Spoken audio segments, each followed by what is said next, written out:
Look up at the night sky, what do you see? A vast dark canvas sprinkled with countless points of light. Each one of those lights is a sun, a star. Many of them likely have planets of their own. For millennia we've stared into that cosmic ocean and asked the big questions. Who are we? Where did we come from? And are we alone? But perhaps there's an even more fundamental question we should ask first. Does the universe even care that we are here? It seems the very rules that govern everything, from the smallest atom to the largest galaxy, are set just right to allow for our existence. It's a puzzle of cosmic proportions. Think about it. The universe follows a set of rules, laws of physics that are the same everywhere we look. These laws dictate how stars burn, how planets form, and how the chemistry of life itself can emerge from the cosmic dust. But what if those rules were different? What if gravity was a little stronger, or a little weaker? What if the particles that make you and me had slightly different properties? It turns out, if you change the settings of our universe even by the tiniest amount, you don't just get a slightly different cosmos, you get a universe that is sterile, empty, and utterly incapable of producing life as we know it. So, we have to wonder, is this all just a lucky accident? Did we win some kind of cosmic lottery, ending up in the one universe out of a countless many where the conditions were perfect for us? Or is there something deeper going on? Is there some hidden principle that makes these life-friendly laws inevitable? This question pushes the boundaries of science, touching on philosophy and the very nature of existence itself. It challenges us to consider our place in the cosmos not just as inhabitants of a planet, but as products of the universe's fundamental architecture. The journey to explore this question is one of the grandest adventures of the human mind. It takes us from the hearts of dying stars to the very beginning of time itself. It forces us to confront the incredible fragility of our own existence and the profound mystery of why we are here at all. There are no easy answers waiting for us, but the quest for understanding is what drives us. It's what makes us human. So let's fire up the ship of the imagination and explore the incredible fine-tuning of our universe. Let's see just how special these cosmic rules really are.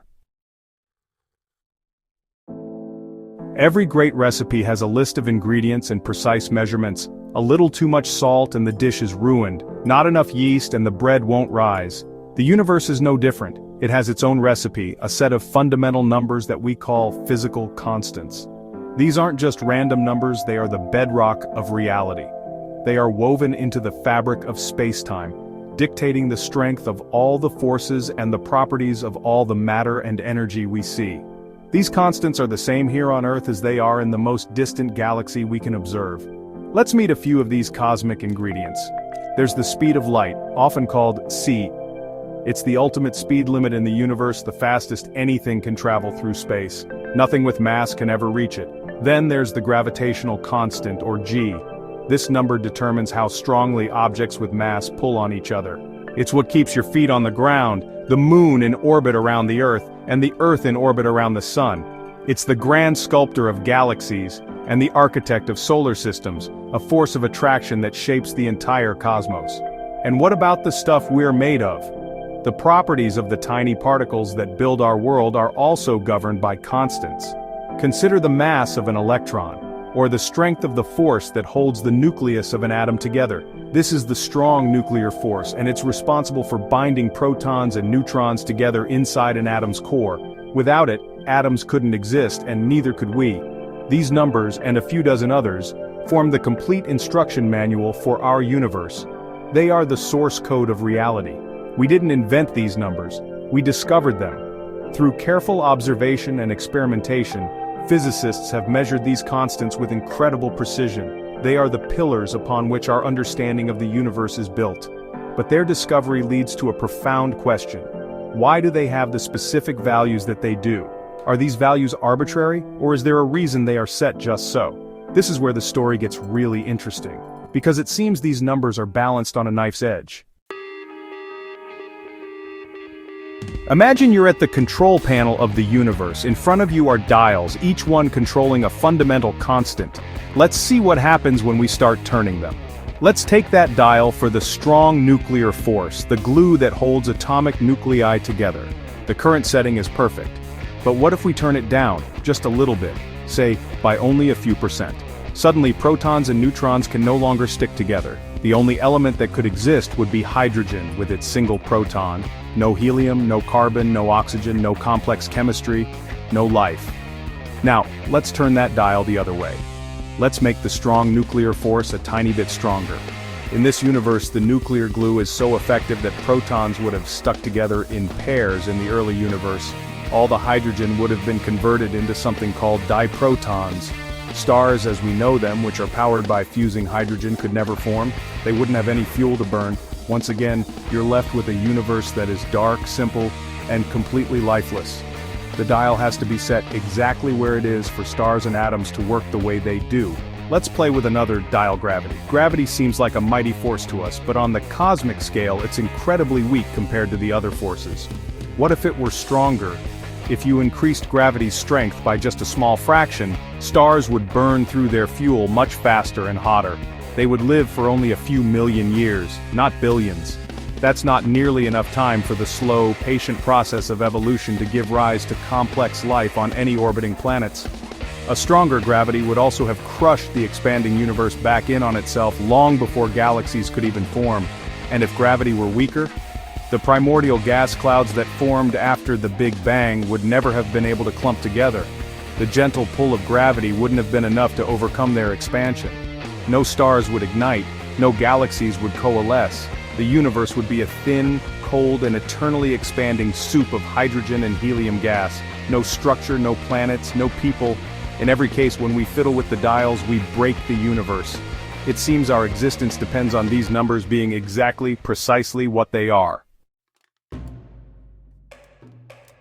Let's zoom in on one specific element, one that is absolutely essential for life as we know it: carbon. You are made of carbon. The plants in your garden are made of carbon. It's the backbone of every living thing on Earth. Carbon is so special because it can form 4 strong chemical bonds with other atoms, creating long, complex chains and rings. This molecular scaffolding is the basis for the complex molecules of life, like DNA and proteins. But where does carbon come from? It wasn't made in the Big Bang, it was forged in the hearts of stars. The process is a delicate dance of nuclear physics. Stars like our sun spend most of their lives fusing hydrogen into helium. When they run out of hydrogen, they start fusing helium. 3 helium nuclei must come together to form a carbon nucleus. But this is an incredibly unlikely event. It's like trying to get 3 billiard balls to collide at the exact same time. The universe needed a cheat code, a way to make this reaction happen more often. And it found one, thanks to another seemingly miraculous coincidence in the laws of physics. This cheat code is something physicists call a resonance. It turns out that the energy level of the 3 helium nuclei, when they briefly come together, is almost identical to a specific excited energy state of a carbon-12 nucleus. This perfect match makes the fusion process thousands of times more efficient than it would otherwise be. It's as if the universe has a special doorway that allows helium to easily become carbon. The astronomer Fred Hoyle, who first predicted this resonance, was so struck by this that he said his atheism was greatly shaken. He felt the laws of physics were deliberately rigged. But the miracle doesn't stop there. Once carbon is made, it could easily be destroyed. Another helium nucleus could fuse with the new carbon atom to create oxygen. If there were a similar resonance for oxygen, all the carbon would be quickly converted, leaving none for life. But there isn't. The energy levels just don't line up. So stars produce lots of carbon, but they don't destroy it as quickly. The universe seems to have a system that encourages the creation of carbon and then protects it. It's an astonishingly fortunate set of circumstances, all hinging on the precise values of the fundamental forces. You've probably heard of the Goldilocks zone when it comes to planets. It's the region around a star where it's not too hot and not too cold for liquid water to exist on a planet's surface. Water is, crucial for the kind of life we understand. Earth orbits comfortably within our sun's Goldilocks zone. Venus is too hot, Mars is too cold, Earth is just right. This concept helps us narrow down the search for habitable worlds in our galaxy. It's a simple and powerful idea. But what if this principle applies to the entire universe? It seems that the universe itself has a kind of cosmic Goldilocks zone, but it's not about location, it's about the values of its fundamental constants. We've already seen how the strength of gravity and the nuclear forces have to be just right. If they were different, the cosmos would be a barren wasteland. This applies to many other constants as well.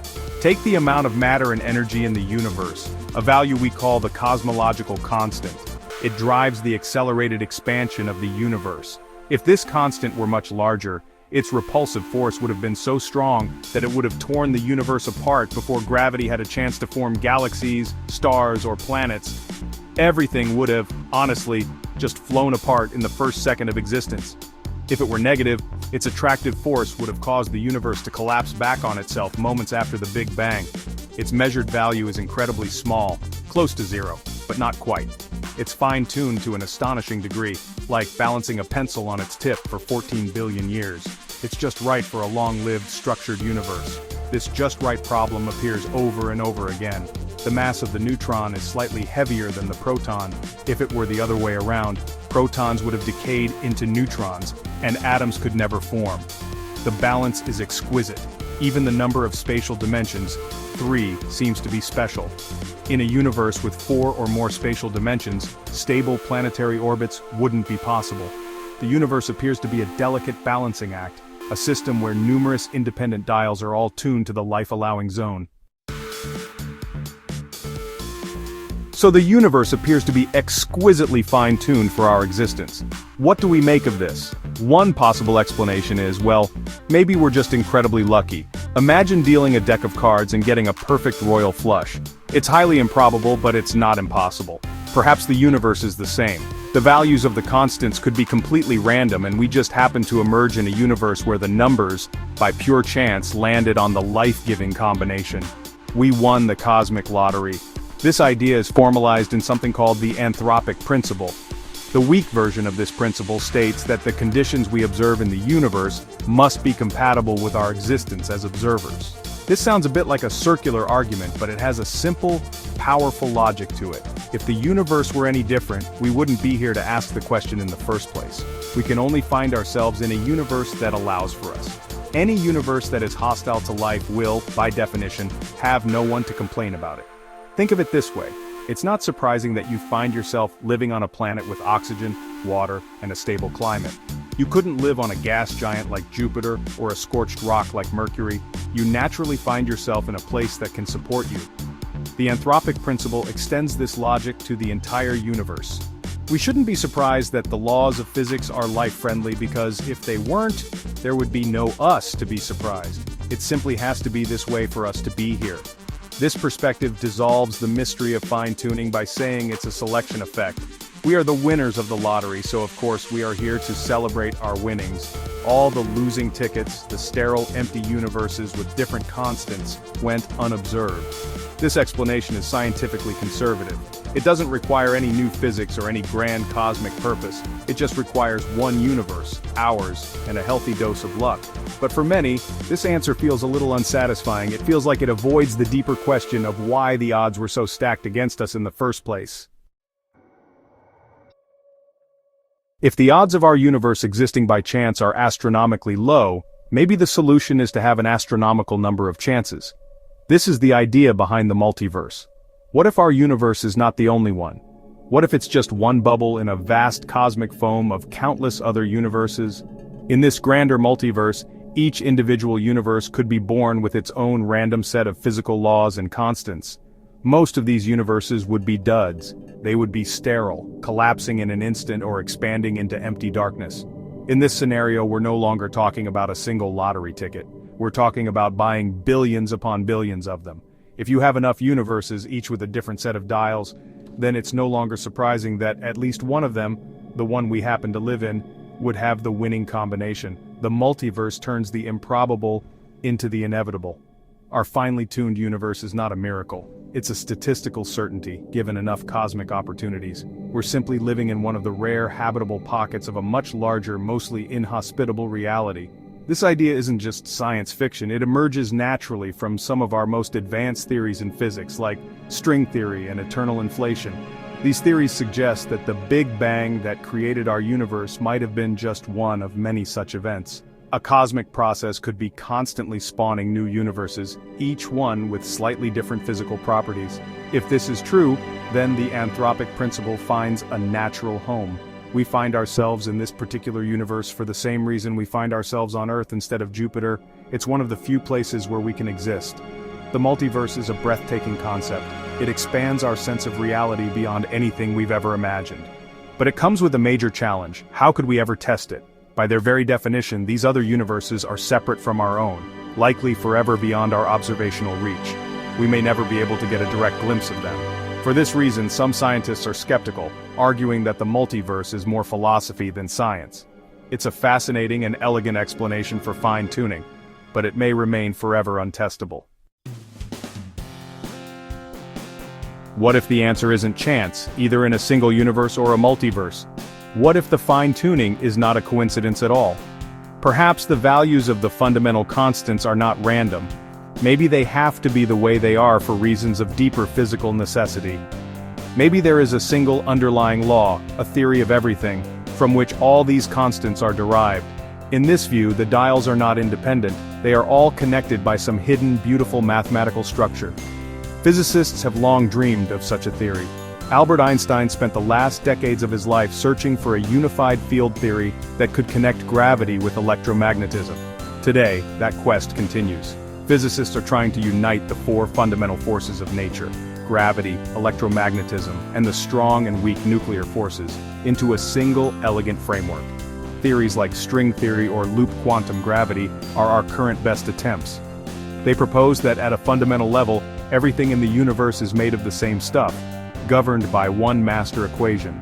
If such a theory exists and we could discover it, it might show us that the values of the constants are not free to vary.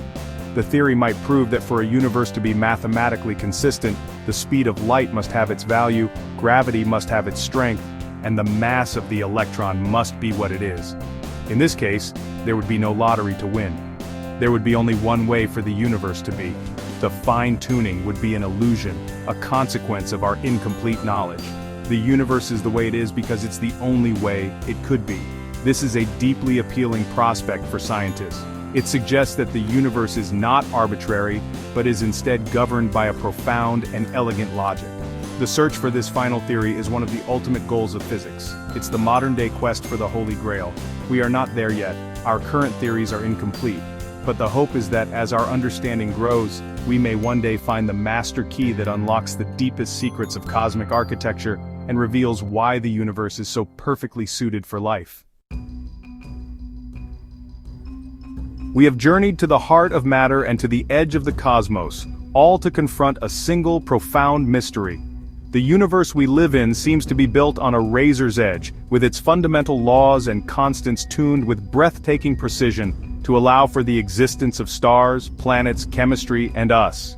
We've seen the main explanations that science offers, that we are the beneficiaries of an impossibly lucky accident, or that our universe is just one habitable world among countless others in a vast multiverse, or that a deeper, yet-to-be-discovered law of physics makes it all inevitable.